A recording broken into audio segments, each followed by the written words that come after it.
বলছি যে এক্ষুনি যে মহিলা আপনার সাথে কথা বলছিলেন না, মহিলা। মহিলা? আপনি কোন মহিলার কথা বলছেন বলুন তো? কোথা থেকে আসছেন আপনারা? মধুপুর। আমরা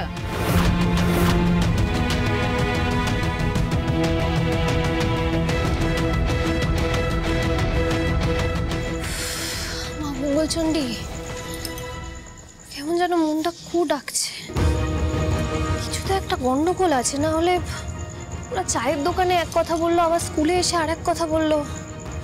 না না, কিছু তো একটা সমস্যা আছে, নিশ্চয়ই আছে।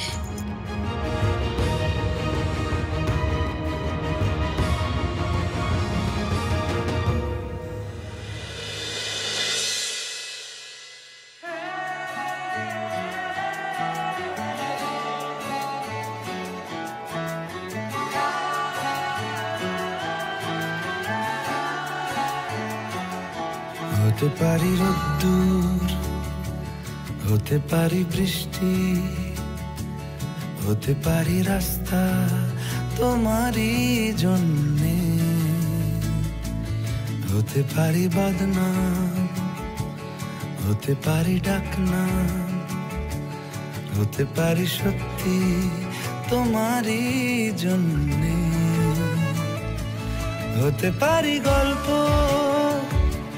তুমি কাছে টানলে, হতে পারি জান্নাত। কি রে, কি ভাবছিস? কি হয়েছে?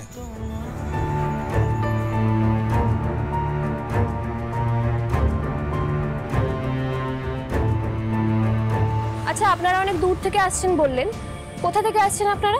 মধুপুর। আমরা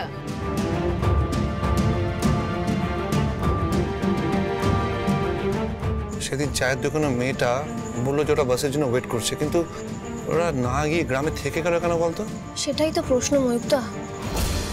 আমার না ঠিক লাগছে না, জানো তো। কেন জানি না বারবার মনে হচ্ছে কিছু একটা গন্ডগোল তো আছে।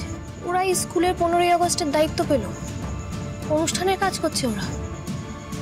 আর মাঠানের মতো দেখতে মহিলার সাথেও ওরাই কথা বলছিল চায়ের দোকানে। কেন জানি না মনটা না বড্ড কুবাইছে আমার। কিছু খারাপ হতে চলেছে, ওরও কোনো একটা অঘটন ঘটতে চলেছে ময়ূরদা। অঘটন বলতে? আমি জানি না গো, কিন্তু আমার মন বলছে কিছু একটা বড় অঘটন তো ঘটতে চলেছে। ময়ূরদা, আমাদেরকে কিছু একটা করতেই হবে। কিন্তু এইভাবে কি করে কি করবি? মানে কি ঘটতে চলেছে সেটাই তো আমরা জানি না। জানতে হবে ময়ূরদা। এইভাবে হাত গুটিয়ে বসে থাকলে কি হবে বলো?